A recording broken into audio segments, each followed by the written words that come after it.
melalui kebenaran firman, supaya jiwa kami penuh dengan sukacita, semangat kami dipulihkan, dan iman kami semakin diteguhkan untuk kami boleh melanjutkan kehidupan hari ini dan hari esok. Di tengah tantangan zaman, juga di tengah tantangan problem diri kami dan keluarga kami, Engkau tetap menopang kami. Karena itu curahkan Roh Kudus supaya kami layak membaca firman, dan firman-Mu boleh bertakhta dalam jiwa kami. Berkati hamba-Mu supaya dia dilayakkan membaca, memberitakan firman kehidupan. Berkaryalah atasnya. Inilah doa pengharapan kami dalam nama Tuhan Yesus Kristus. Amin. Mari Bapak Ibu dan saudara-saudara, kita membaca firman Tuhan, 2 ayat dari Mazmur 118 ayatnya 28 dan 29. Mazmur 118 Kita baca ayat 28 dan 29. Firman Tuhan bersabda, Allahku engkau, aku hendak bersyukur kepadamu. Allahku, aku hendak meninggikan engkau. Bersyukurlah kepada Tuhan, sebab ia baik. Bahwasanya untuk selama-lamanya kasih setianya. Demikian firman Tuhan bersabda. Bapak Ibu dan saudara-saudara, Mazmur ini diduga ditulis oleh Raja Daud. Kita tahu Daud itu adalah raja yang penampilannya tidak menarik karena badannya kecil, ya, walaupun dikatakan mukanya cakep. Lalu dia juga bukan ahli perang, tetapi dia punya kekuatan untuk mentaati firman. Oleh karena itulah ketika dia harus berhadapan dengan musuh yang tidak pernah berhenti sepanjang hidupnya, mulai dari dia diangkat, musuh besarnya Saul, kemudian dia menjadi raja, ganti berganti suku bangsa harus dikalahkan oleh Daud. Dan itu problem bagi Daud karena dia taruhan nyawa terus, ya. Pertama, kedua, kita lihat dia raja yang diberkati Tuhan, tetapi nyatanya keluarganya tidak harmonis. Anak-anaknya bertengkar satu dengan yang lain. Bahkan anak yang terbesar ingin membunuh ayahnya. Dan itu menjadi kesedihan sendiri bagi Daud. Dia menangis, kenapa? Aku ini dipakai oleh Tuhan untuk memenangkan bangsa Israel dari peperangan demi peperangan. Tapi keluargaku sendiri ini penuh dengan peperangan. Dan dia ternyata belum mampu mengatasi keluarganya. Rebutan tahta, ya, sampai akhirnya Absalom iri pada Salomo yang memang dipersiapkan Daud. Lalu Absalom ingin membunuh Daud. Nah, itu adalah problem yang harus dia hadapi. Jadi dia bukan seorang raja yang lepas dari problem.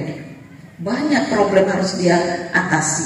Namun di dalam ungkapannya kepada Tuhan ada hal yang menarik. Dia mengatakan, Allahku engkau, Allah yang hidup, aku hendak bersyukur kepadamu.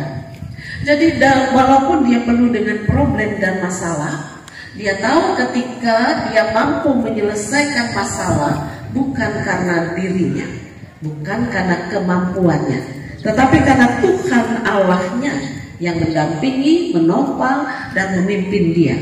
Perang, selalu Tuhan berkata, jangan takut, aku yang akan berperang. Daud maju dengan semangat, ya. Ada kekuatan, ada keyakinan Tuhan akan menolong dia. Bagaimana cara Tuhan berperang? Itu berbeda-beda. Satu suku bangsa dengan suku bangsa lain dimenangkan oleh Tuhan dengan cara yang berbeda. Dan disitulah Daud semakin belajar bagaimana dia mempercayakan dirinya pada Tuhan dan mengakui kekuatan Tuhan yang luar biasa. Itu pertama. Kemudian kita melihat lagi dikatakan, aku hendak meninggikan engkau. Jadi Daud mau bersyukur untuk kekuatan Tuhan dan meninggikan nama Tuhan melalui pekerjaannya. Sepanjang hidupnya Daud selalu melakukan pekerjaan bagi Tuhan. Ayat 29, bersyukurlah kepada Tuhan. Jadi kita bersyukur itu jangan kalau cuma terima duit. Nah, ada banyak oma-oma, opa-opa yang seperti kebanyakan bergantung kepada anak menantu. Wah, kalau udah terima berkat dari anak menantu, bersyukur pada Tuhan. Aduh, aku masih bersyukur anak menantuku eman sama aku. Nah, yang nggak eman bagaimana? Ya, nah, di sini bersyukurlah kepada Tuhan. Sebab dialah yang sangat baik, yang memelihara hidupmu. Jadi kebaikan anak menantu bukan karena sekedar mereka adalah anak menantu, tetapi karena Tuhan yang membuat hati mereka mengasihi para orang tuanya. Jadi kita harus bersyukur kepada Tuhan. Nah, dari dua ayat ini mari kita belajar bagaimana dengan energinya Daud terus melakukan kehidupan bagi Tuhan, berperang demi berperang, tetapi juga dia melakukan peperangan itu karena dia ingin meninggikan nama Tuhan. Semangatnya tidak pernah pudar, walaupun taruhan nyawa setiap kali dia berperang. Nah, semangatnya selalu dibangkitkan sebagai kekuatan baru. Lalu kalau Daud berkata, aku hendak bersyukur, itu artinya dia selalu membangun iman. Jadi kepada kita, belajar yang pertama adalah mari kita tetap membangun iman, percaya kepada Tuhan Yesus. Nah, tadi Bapak Ibu dengan gembira nyanyi lagu Gandul Gusti. Saya memang bukan orang Jawa asli. Mungkin Bapak Ibu bisa menjelaskan kepada kita dan kepada saya. Gandul itu bagaimana? Jangan. Ya. Oke, gantung ya. Nah, berpegang pada posisi gantung. Kalau ganduli, apa bedanya? Kenapa dibedakan gandul dan ganduli? Mari orang Jawa mesti ngerti ini. Nggak sama. Ganduli beban, membebankan orang lain. Ada lagi? Membebani. Jadi ternyata beda ya, walaupun kita ngomong gandul gitu ya, tetapi ngabot-ngaboti ganduli. Kenapa bisa dikatakan memberatkan? Kalau gandul bergantung, itu kita pasrah, walaupun yang digandul itu ya terlalu berat gitu ya. Tapi kita punya unsur pasrah dah. Kita pokoknya berpegang erat pada sesuatu. Nah, kalau kita gandul Gusti berarti kita menggandul atau berpegang erat pada Tuhan, pasrah.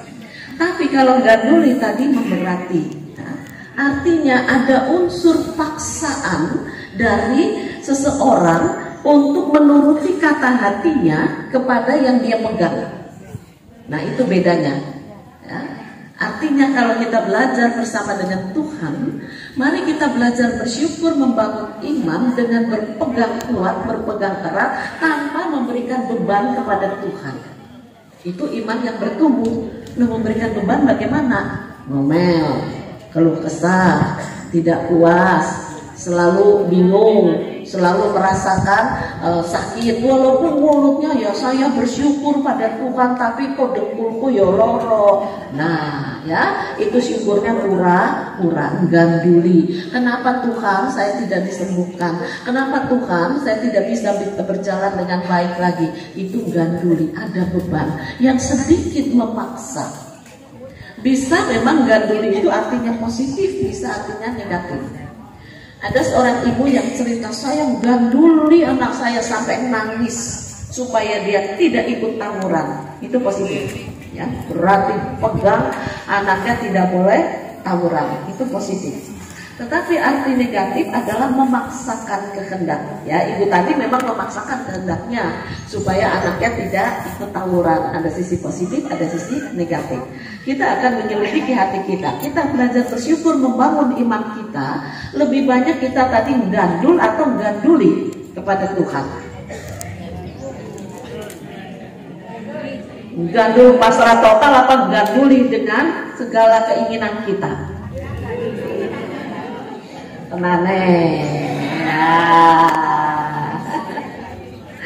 Kalau kita mau jujur, memang kita lebih banyak ganduli ya, memaksakan sedikit kehendak kita untuk Tuhan turuti. Kapan saya sembuh, kapan saya sehat, tadi ribut aja boyok gitu ya. Nah, dengkul ya, itulah yang harus kita syukuri, bahwa kita ini masih manusia dengan umur yang Tuhan karuniakan. Orang yang sudah dibawa pulang oleh Tuhan di bawah umur kita itu jumlahnya sangat banyak. Bayi yang baru lahir bisa, ya. Anak remaja bisa, pemuda bisa, baru lulus kuliah tiba-tiba kena masalah, ya, bisa tabrakan, bisa macam-macam. Jadi kita bersyukur itu karena kekuatan Tuhan ada pada kita. Walaupun memang secara tubuh jasmani ada banyak kemerosotan dibanding ketika kita muda. Nah, janganlah kita memaksakan kita itu untuk tetap menjadi kuat seperti anak muda. Kalau sakit disyukuri, saya punya Tuhan yang kuat yang akan menopang sehingga di dalam kelemahan tubuh ini saya tidak tergoncangkan. Nah, itu yang dikatakan kita pasrah. Kalau ganduli, makso, obatnya apa Tuhan? Perlu saya pergi ke Jawa Timur, ke Bali, ke Nusa Tenggara untuk cari badukun. Nah, tuh ya. Jadi ada banyak orang itu lebih pada ganduli. Orang ngomongin saya itu untuk pengobatan Pak Handoyo sampai saya bingung sendiri ngomongnya terus piye gitu ya. Bu, coba di bawah sana itu cuma ditiup, Bu. Nah, ditiup opo itu ya. Nah, orang jatuh ganti tulang kok suruh ditiup, yang ditiup apanya, batin saya gitu ya. Terus nanti kalau udah ngomel diomongi mentang-mentang pendeta, tuwek ngeyel katanya gitu ya. Ya sudah, saya dengar saja, tapi itulah fakta. Maksudnya baik, tetapi memaksakan kehendak seolah-olah dengan cara apa saja orang itu bisa sembuh. Bahkan ada orang mengatakan, saya itu nggak sayang sama Pak Handoyo, dibiarkan dia sakit, nggak dibawa ke sana, nggak dibawa ke sana, nggak dibawa ke sana. Nah, mau dibawa kemana? Ya, yang sakitnya ya sudah seperti itu. Saya bawa terapi seminggu 2 kali, itu harus gotong saat ini. Bahkan belum bisa berdiri. Jadi kalau mau terapi harus digotong. Lah lama-lama boyokku yang nggak kuat kalau gotong paham. Itu pun terapi di rumah sakit. Jadi bagaimana kita mau gandul, berpegang dengan kepasrahan seperti Daud, taruhkan nyawa setiap hari, tapi dia percaya Tuhan akan menolong menopang dia. Jadi mari kita tingkatkan iman kita, sebab ini dasar hidup, membuat kita bisa bersyukur, membuat kita bisa melihat pekerjaan Tuhan yang ajaib ketika iman kita itu semakin ditumbuhkan. Itu yang pertama. Yang kedua, kalau imannya sehat, maka itu mempengaruhi jiwa, mental. Untuk energi itu dibutuhkan mental, dibutuhkan semangat. Kalau imannya sehat, orang itu tidak ngelokro. Dengan ucapan syukur kepada Tuhan, walaupun mungkin tubuh saya banyak kelemahan, tetapi jangan biarkan mental saya ini melokro. Nah, semangat saya ini jatuh sehingga saya tidak mau mengerjakan apa-apa, cuma duduk aja di rumah, ya piye toh, enggak piye. Tuhan itu memberikan pada kita semangat. Nah, kalau imannya teguh, maka energi itu akan muncul karena kita bersyukur.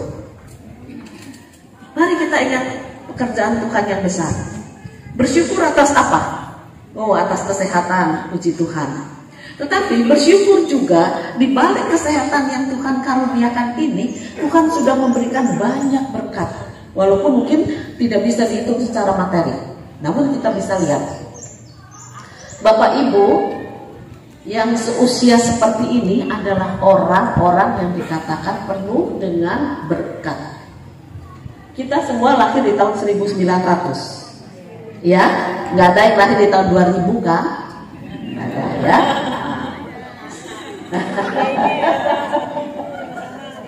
Kita semua lahir di tahun 1900. Artinya apa? Kita masih bisa menikmati zaman dulu 1900 dan masih menikmati tahun 2000. Ada perbedaan besar. Dan disitulah kita bersyukur. Tuhan, saya bersyukur dulu belum ada TV waktu saya lahir ya. Nah, sekarang saya bisa lihat TV. Dulu TV-nya besar sekali dalam arti tabungnya yang besar. Sekarang gepeng pasang di tembok. Kita harus bersyukur bahwa kita boleh menikmati dengan berbagai macam perbedaan yang terjadi. Dan disitulah yang membangun semangat kita. Iya betul, dulu ketika tidak ada mobil, sepeda motor yang banyak, saya naik sepeda ontel. Dan itu membangun sukacita, energi. Ya walaupun mungkin sekarang tidak bisa ngontel lagi, tetapi semangat untuk terus mengayuh kehidupan akan tetap ada. Dulu belajar naik sepeda ontel juga tidak gampang. Jadi sekarang mengayuh kehidupan pun juga walaupun tidak gampang, tetapi akan mengingat semangat yang dulu kita belajar. Dan itu membangun energi kita, semangat kita. Ya, bahwa iman kita ini dibentuk oleh Tuhan dari waktu ke waktu. Kemudian kita belajar dari budaya. Ada budaya yang berbeda dengan zaman kita dulu. Dulu belum ada komputer, ya, belum ada handphone, masih pakai mesin tik. Nah, ya, tik, Srep gitu ya. Bapak Ibu yang pernah ngetik mesti ingat gitu ya, tik tik tik tik tik tik tik ya, srep ganti, nanti halamannya habis putar seret seret seret ganti kertas. Nah, sekarang nggak ada. Kita bersyukur bisa ngalami seperti itu. Tuhan memang Engkau ajaib. Aku dilahirkan tahun 1900 boleh menempuh kehidupan dengan zaman yang sudah sangat maju. Itu anugerah. Nah, itu membangun semangat, membangun mental. Iya, dulu saya ngalami gini, sekarang ngalami gini. Nggak boleh ngelokok, nggak boleh jadi sedih. Karena saya pernah mengalami jawaban yang kalau diingat-ingat cukup susah. Ya, jadi di sini kita belajar. Lalu belajar selanjutnya dari kehidupan kita. Kalau zaman ibu bapak kita semua, orang tua kita, itu belum ada pacaran, ya, iya kan? Orang tua kita. Nah, bapak ibu ini sudah mulai pacaran. Tapi apa sebabnya? Tapi apa yang terjadi? Orang tua itu tidak senang hati. Dicari ke jodoh, sudah dipikirkan, kok ngeyel, tidak mau golek diri, dah terserah. Kita pernah menyusahkan orang tua dengan kehidupan kita, pribadi kita. Dijodohkan kan tidak mau, ya? Cari sendiri. Padahal orang tua kita dulu dijodohkan. Itu sudah melukai mereka. Pernahkah kita mengatakan, Tuhan, saya sadar saya pernah melukai hati orang tua tanpa saya sadari. Nah, pengakuan itu menjadikan kita bisa menerima kehidupan yang berbeda dengan menantu dan anak kita saat ini. Itu yang membuat kita tidak meloprok. Mantu dikandani ngeyel, anak dikandani ngeyel, ya. Beda pandangan hidup, beda pola hidup. Jengkel. Kok anak nggak nurut, kok mantu nggak nurut. Ingat, kita juga dulu tidak nurut. Nah, ya. Cewek-cewek dulu itu belum modelnya rambut pendek. Zaman lagunya Ernie Johan dia masih rambut panjang. Apa lagu terkenal? Teluk Bayu. Ketika di rambutnya separoh. Muncul siapa? Lilis Suryani dulu. Ya, Lilis Suryani rambutnya pendek, lagunya mulai goyang. Apa yang terkenal? Kandang kelinci. Apa? Gang kelinci. Ya, gang kelinci itu namanya mulai gembira. Beda dengan lagunya Ernie Johan, ketika itu masih kalem semua. Ya. Terus saya ingat Ida Royani. Bukan cuma rambut pendek, tapi mulai baju pendek. Ya. Orang tua kita dulu melarang kita pakai baju mini. Sekarang mantu kita katok eketok.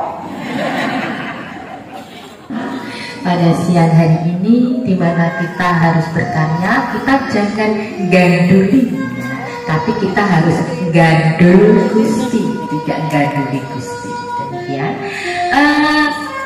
Ini aku, Upi. Ayo, ini loh. Tadi Upi sama aku udah dengar ke firman Tuhan tidak? Ini apa? ini. Sek. Aku tadi ngomong ke sing disampe kedua nih. Cek Mana? aku saiki ora bungkuk tegak. Iya. Tepuk tangan untuk Atos. Enggak Upi. Enggak mau bungkuk. Agak Iya. boleh ya. Aku saya